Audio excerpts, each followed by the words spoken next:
नमस्ते। Page number 213 का वाचन करने जा रही हूँ। उपन्यास गोदान। आगे का इससे पहले वाले सभी पेज का वाचन कर चुकी हूँ। मैंने आपके सिर पर इतना बड़ा भार रख दिया, मेहता ने श्रद्धा मधुर स्वर में कहा। आप मुझे लज्जित कर रही हैं देवी जी। मैं कह चुका मैं आपका सेवक हूँ। आपके हित में मेरे प्राण भी निकल जाए तो मैं अपना सौभाग्य समझूंगा। इसे कवियों का भावावेश न समझिए, यह मेरे जीवन का सत्य है। मेरे जीवन का क्या आदर्श है, आपको यह बतला देने का मोह मुझसे नहीं रुक सकता। मैं प्राकृत का पुजारी हूँ और मनुष्य को उसके प्राकृत रूप में देखना चाहता हूँ, जो प्रसन्न होकर हंसता है, दुखी होकर रोता है और क्रोध में आकर मार डालता है, जो दुख और सुख दोनों का दामन करते हैं, जो रोने को कमजोरी और हंसने को हल्कापन समझते हैं, उनसे मेरा कोई मेल नहीं। जीवन मेरे लिए आनंदमय क्रीड़ा है, सरल स्वच्छंद, जहाँ कुत्सा ईर्ष्या जलन के लिए कोई स्थान नहीं। मैं भूत की चिंता नहीं करता, भविष्य की परवाह नहीं करता। मेरे लिए वर्तमान ही सब कुछ है। भविष्य की चिंता हमें कायर बना देती है, भूत का भार हमारी कमर तोड़ देती है। हमें जीवन की शक्ति इतनी कम है कि भूत और भविष्य में फैला देने से वह और भी छिड़ हो जाती है। हम व्यर्थ का भार अपने ऊपर लाद कर रूढ़ियों और विश्वासों और इतिहासों के मलबे के नीचे दबे पड़े हैं। उठने का नाम ही नहीं लेते। वह समर्थ ही नहीं रही जो शक्ति, जो स्फूर्ति मानव धर्म को पूरा करने में लगानी चाहिए थी। सहयोग में, भाईचारे में, वहाँ पुरानी अदावतों का बदला लेने और बाप दादों का ऋण चुकाने की भेंट हो जाती है। और जो यह ईश्वर और मोक्ष का चक्कर है, इस पर तो मुझे हंसी आती है। यह मोक्ष और उपासना अहंकार की प्रकाष्ठा है, जो हमारी मानवता को नष्ट किए डालती है। जहाँ जीवन है, क्रीड़ा है, चहक है, प्रेम है, वहीं ईश्वर है। और जीवन को सुखी बनाना ही उपासना है और मोक्ष है। ज्ञानी कहता है, होठों पर मुस्कुराहट न आए, आँखों में आंसू न आए। मैं कहता हूँ, अगर तुम हंस नहीं सकते और रो नहीं सकते तो तुम मनुष्य नहीं हो, पत्थर हो। वह ज्ञान जो मानव को पीस डाले ज्ञान नहीं है, कोलू है। मगर क्षमा कीजिए, मैं तो यह एक पूरी स्पीच ही दे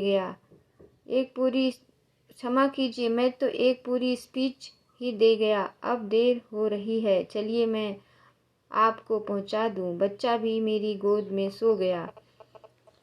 गोविंदी ने कहा, मैं तो तांगा लाई हूँ, तांगे को यहीं से विदा कर देता हूँ। मेहता तांगे के पैसे चुकाकर लौटे तो गोविंदी ने कहा, लेकिन आप मुझे कहाँ ले जाएंगे? मेहता ने चौंक कर पूछा, क्यों? आपके घर पहुँचा दूंगा। वह मेरा घर नहीं है मेहता जी, और क्या मिस्टर खन्ना का घर है। यह भी क्या पूछने की बात है। अब वह घर मेरा नहीं रहा। जहाँ अपमान और धिक्कार मिले, उसे मैं अपना घर नहीं कह सकती, न समझ सकती हूँ। मेहता ने दर्द भरे स्वर में, जिसका एक एक अक्षर उसके अंतःकरण से निकल रहा था, कहा, नहीं देवी जी, वह घर आपका है और सदैव रहेगा। उस घर की आपने सृष्टि की है, उसके प्राणियों की सृष्टि की है और प्राण जैसे देह का संचालन करता है, उसी तरह आपने उसका संचालन किया है। प्राण निकल जाए तो देह की क्या गति होगी। मातृत्व महान गौरव का पद है देवी जी, और गौरव के पद में कहाँ अपमान और धिक्कार और तिरस्कार नहीं मिला। कहाँ अपमान और धिक्कार और तिरस्कार नहीं मिला। माता का काम जीवन दान देना है। जिसके हाथों में इतनी अतुल शक्ति है, उसे इसकी क्या परवाह कि कौन उससे रूठता है, कौन बिगड़ता है। प्राण के बिना जैसे देह नहीं रह सकता, उसी तरह प्राण का भी देह ही सबसे उपयुक्त स्थान है। मैं आपको धर्म और त्याग का क्या उपदेश दूं? आप तो उसकी सजीव प्रतिमा है। मैं तो यही कहूँगा कि गोविंदी ने अधीर होकर कहा, लेकिन मैं केवल माता ही तो नहीं हूँ, नारी भी तो हूँ। मेहता ने 1 मिनट तक मौन रहने के बाद कहा, हाँ है, लेकिन मैं समझता हूँ कि नारी केवल माता है और उसके उपरांत वह जो कुछ है वह सब मातृत्व का उपकर्म मात्र है। मातृत्व संसार की सबसे बड़ी साधना, सबसे बड़ी तपस्या, सबसे बड़ा त्याग और सबसे महान विजय है। एक शब्द मैं उसे लय कहूँगा, जीवन का, व्यक्तित्व और नारीत्व का भी। आप मिस्टर खन्ना के विषय में इतना ही समझ लें कि वह अपने होश में नहीं, वह जो कुछ कहते या करते हैं वह उन्माद की दशा में करते हैं, मगर यह उन्माद शांत होने में बहुत दिन न लगेंगे और वह समय बहुत जल्द आएगा जब वह आपको अपनी इष्ट देवी समझेंगे। गोविंदी ने इसका कुछ जवाब नहीं दिया। धीरे धीरे कार की ओर चली। मेहता ने बढ़कर कार का द्वार खोल दिया। गोविंदी अंदर जा बैठी। कार चली, मगर दोनों मौन थे। गोविंदी जब अपने द्वार पर पहुंचकर कार से उतरी तो बिजली के प्रकाश में मेहता ने देखा उसकी आंखें सजल है। बच्चे घर में से निकल कर आए और अम्मा अम्मा कहते हुए माता से लिपट गए। गोविंदी ने मुख पर मातृत्व की उज्जवल गौरवमयी ज्योति चमक उठी। उसने मेहता से कहा, इस कष्ट के लिए आपको बहुत धन्यवाद, और सिर नीचा कर लिया। आंसू की एक बूंद उसके कपोल पर आ गिरी थी। मेहता की आंखों भी सजल हो गई। इस ऐश्वर्य और विलास के बीच में भी यह नारी हृदय कितना दुखी है। मिर्जा खुर्शीद का अहाता क्लब भी है, कचहरी भी है, अखाड़ा भी है। दिन भर जमघट लगा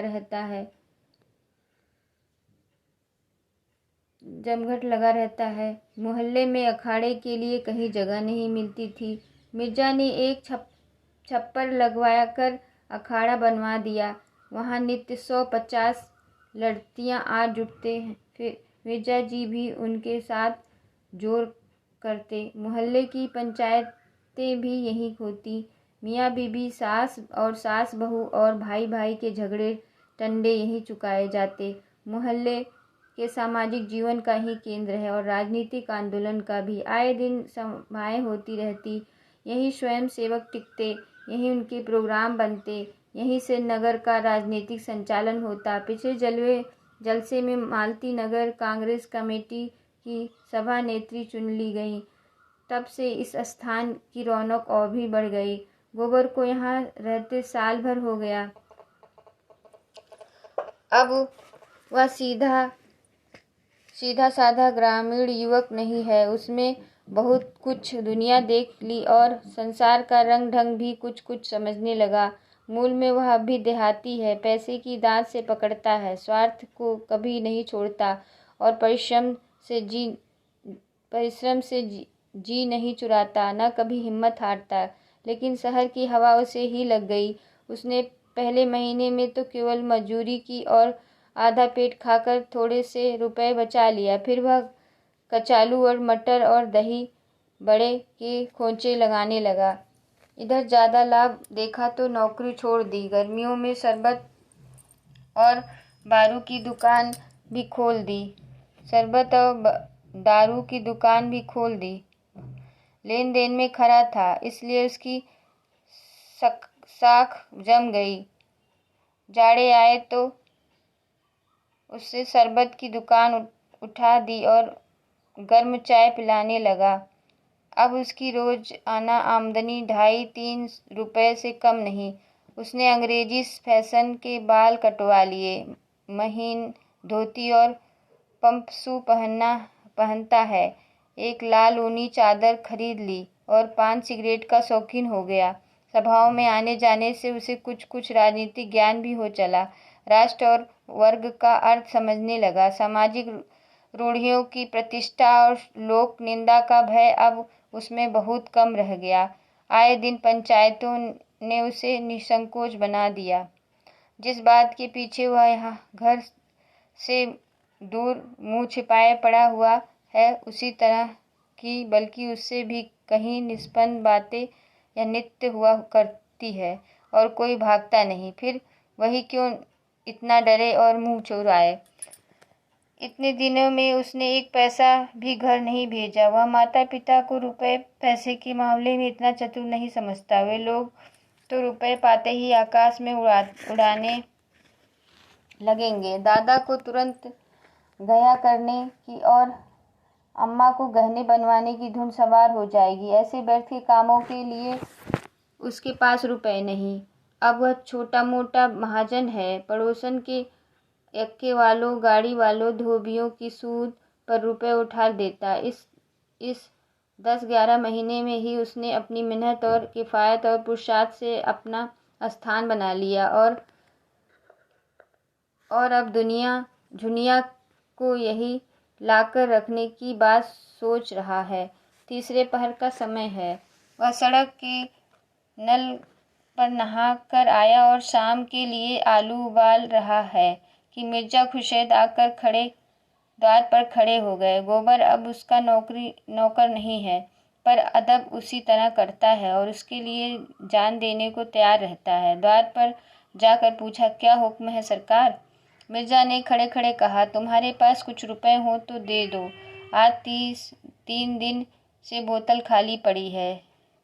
जी बहुत बेचैन हो रहा है। गोबर ने इसके पहले भी 2-3 बार मिर्जा जी को रुपए दिए थे, पर अब तक वसूल ना सका था। तकाजा करते डरता था और मिर्जा जी रुपए लेकर देना न जानते थे। उसके हाथ में रुपए टिकते ही नहीं थे। इधर आए उधर गायब। यह तो न कह सका मैं रुपए ना दूंगा या मेरे पास रुपए नहीं। शराब की निंदा करने लगा। आप इसे छोड़ क्यों नहीं देते सरकार? क्या इसके पीने से कुछ फ़ायदा होता है? मिर्जा जी ने कोठरी के अंदर आकर खाट पर बैठते हुए कहा, तुम समझते हो मैं छोड़ना नहीं चाहता और शौक से पीता हूँ। मैं इसके बगैर जिंदा नहीं रह सकता। तुम अपने रुपए के लिए न डरो, मैं एक एक कौड़ी अदा कर दूंगा। गोबर अविचलित रहा। मैं सच कहता हूँ मालिक, मेरे पास इस समय रुपए होते तो आपसे इनकार करता। 2 रुपए भी नहीं दे सकते? इस समय तो नहीं है। मेरी अंगूठी गिरो रख लो। गोबर का मन ललचा उठा, मगर बात कैसे बदले। बोला, यह आप क्या कहते हैं मालिक? रुपए होते तो आपको दे देता। अंगूठी की कौन बात थी? मिर्जा ने अपने स्वर में बड़ा दीन आग्रह भर कर बोला, मैं फिर तुमसे कभी ना मांगूंगा। गोबर, मुझसे खड़ा नहीं हुआ जा रहा है। इस शराब की बदौलत मैंने लाखों की हैसियत बिगाड़ दी और भिखारी हो गया। अब मुझे भी जिद पड़ गई है कि चाहे भीख ही मांगनी पड़े, इसे छोड़ूंगा नहीं। जब गोबर ने अब की बार इनकार किया तो मिर्जा साहब निराश होकर चले गए। शहर में उनके हजारों मिलने वाले थे। कितने ही उनके बदौलत बन गए थे। कितनों ही के गाढ़े समय मदद की थी, पर ऐसे से वह मिलना भी न पसंद करते थे।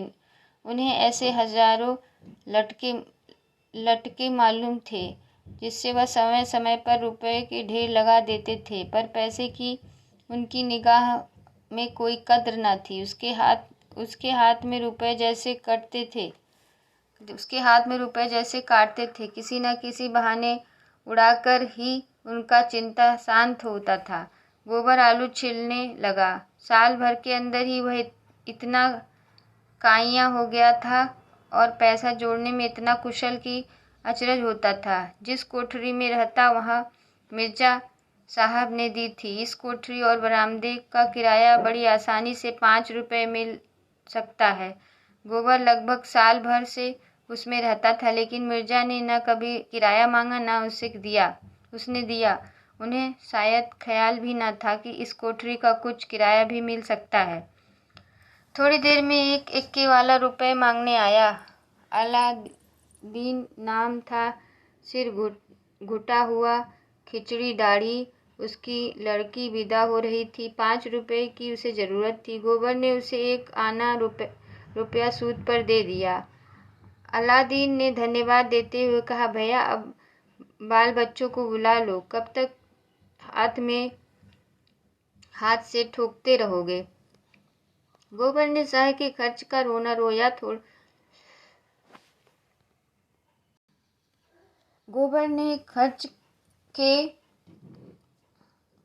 रोया थोड़ी आमदनी में गृहस्थी कैसे चलेगी। अलादीन बीड़ी जलाता हुआ बोला, खर्च अल्लाह देगा भैया, सोचो कितना आराम मिलेगा। मैं तो कहता हूँ जितना तुम अकेले खर्च करते हो उसी में गृहस्थी चल जाएगी।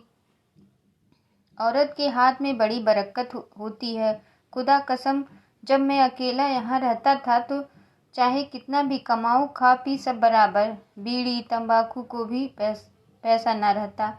उस पर हैरानी, थके मांदे आओ तो थोड़े घोड़े भी खिलाओ टहलाओ, फिर नान बाई की दुकान पर दौड़ो। नाक में दम आ गया। जब से घरवाली आ गई है उसी कमाई में उसकी रोटियां भी निकल आती है और आराम भी मिलता है। आखिर आदमी आराम के लिए ही तो कमाता है। जब जान खपा कर भी आराम न मिले तो जिंदगी ही गरत हो गई।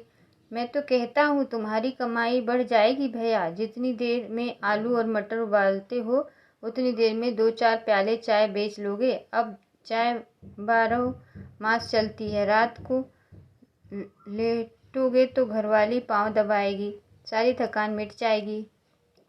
यह बात गोबर के मन में बैठ गई। जी उचाट हो गया। अब तो वह झुनिया को ला कर ही रहेगा। आलू चूल्हे पर चढ़े रह गए और उसने घर चलने की तैयारी कर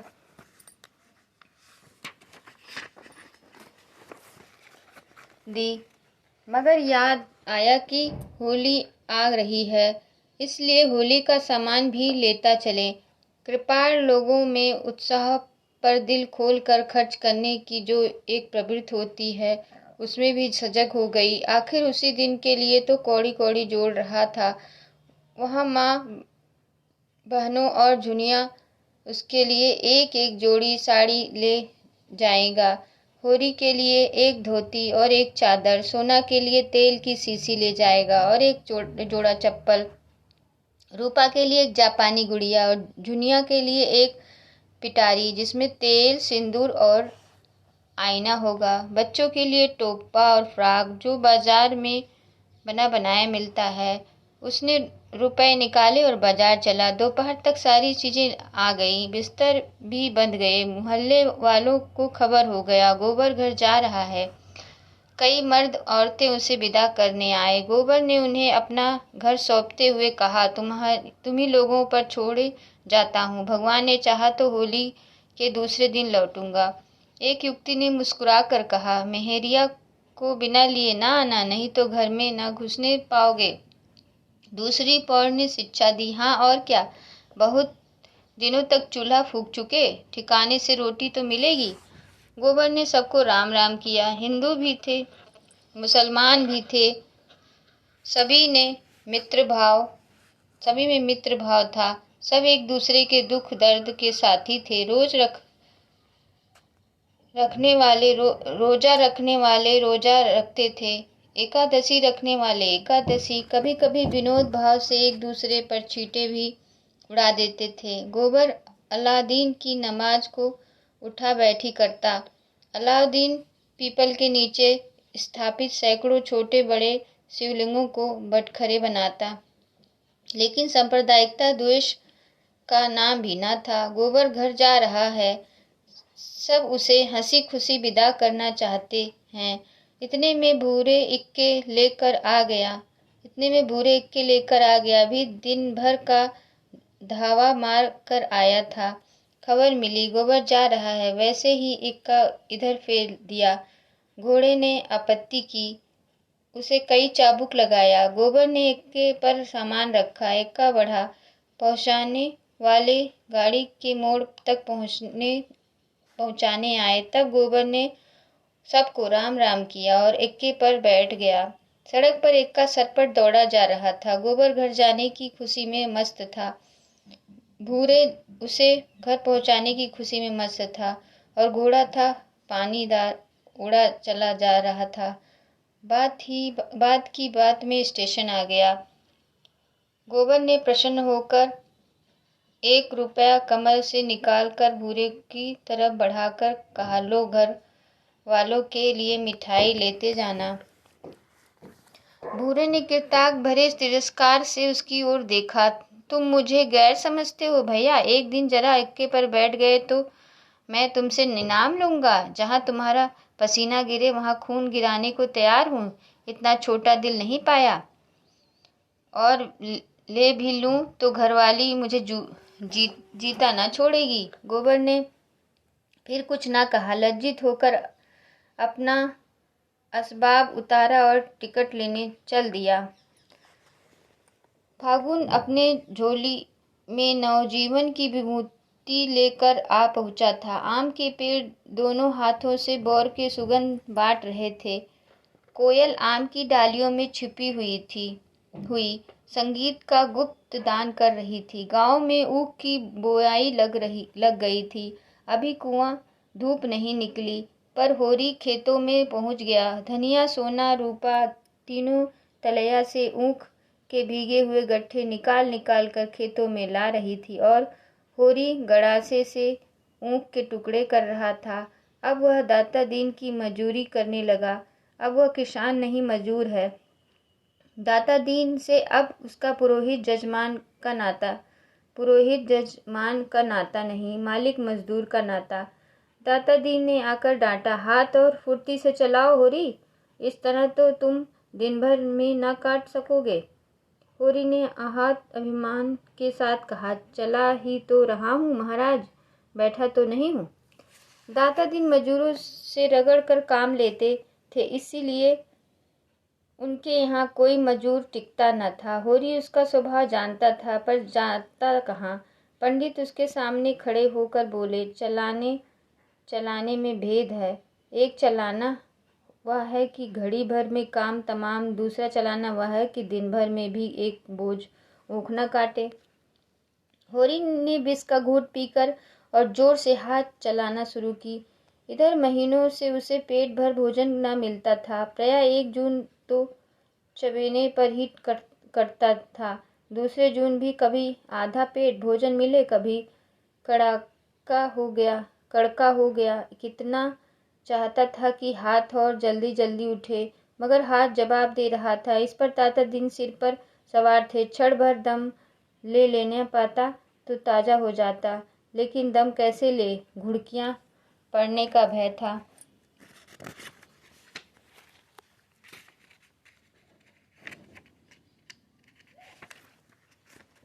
धनिया और दोनों लड़कियां ऊख के गट्ठे के लिए गीली साड़ियों से लथपथ कीचड़ में सनी हुई आई और गट्ठे पटक कर दम मारने लगी कि दाता दीन ने डांटा, बताई, यहाँ तमाशा क्या देख रही है? धनिया, जा अपना काम कर, पैसे सेत में नहीं आते। पहर भर में तू एक खेप लाई है, इस हिसाब से तो दिन भर में भी ऊख ना डुल पाएगी। धनिया ने त्योरी बदल कर कहा, क्या जरा दम भी न लेने दोगे महाराज? हम भी तो आदमी हैं, तुम्हारी मजदूरी करने से बैल नहीं हो गए। जरा मुड़ पर एक गट्ठा लाद कर लाओ तो हाल मालूम हो। दादा दीन बिगड़ उठे, पैसे देते हैं काम करने के लिए, दम मारने के लिए नहीं। दम लेना है तो घर जाकर लो। धनिया कुछ कहने ही जा रही थी कि होरी ने फटकार बताई, तू जाती क्यों नहीं? धनिया क्यों हुज्जत कर रही है? धनिया ने बीड़ा उठाते हुए कहा, जा तो रही हूँ, लेकिन चलते हुए बैल को ओंगी ना देना चाहिए। दाता दीन ने लाल आंखें निकाल ली। जान पड़ता था अभी मिजाज ठंडा नहीं हुआ, जभी दाने दाने को मोहताज हो। धनिया भला क्यों चुप रहने लगी? तुम्हारे द्वार पर भीख मांगने तो नहीं जाती? दाता दीन ने पेने स्वर में कहा, अगर यही हाल रहा तो भीख भी मांगोगी। धनिया के पास जवाब तैयार था, पर सोना उसे खींचकर तलैया की ओर ले गई। नहीं बात बढ़ जाती, लेकिन आवाज़ की पहुँच के बाहर जाकर दिल की जलन निकाली। भीख मांगो तुम जो भिखमंगों की जात हो, हम तो मजदूर ठहरे जहाँ काम करेंगे वहीं 4 पैसे पाएंगे। सोना ने उसका तिरस्कार किया। अम्मा जाने भी दो, तुम तो समय नहीं देखती, बात बात पर लड़ने बैठ जाती हो। होरी उन्मत्त की भांति सिर से ऊपर गड़ासा उठाकर ऊँट के टुकड़ों के ढेर करता जाता। उसके भीतर जैसे आग लगी हुई थी। उसमें अलौकिक शक्ति आ गई थी। उसमें 2 पीढ़ियों का संचित पानी था। वह इस समय जैसे भाप बनकर उसे यंत्र की सी अधशक्ति प्रदान कर रहा था। उसकी आंखों में अंधेरा छाने लगा। सिर में फिरकी सी चल रही थी। फिर भी उसके हाथ यंत्र की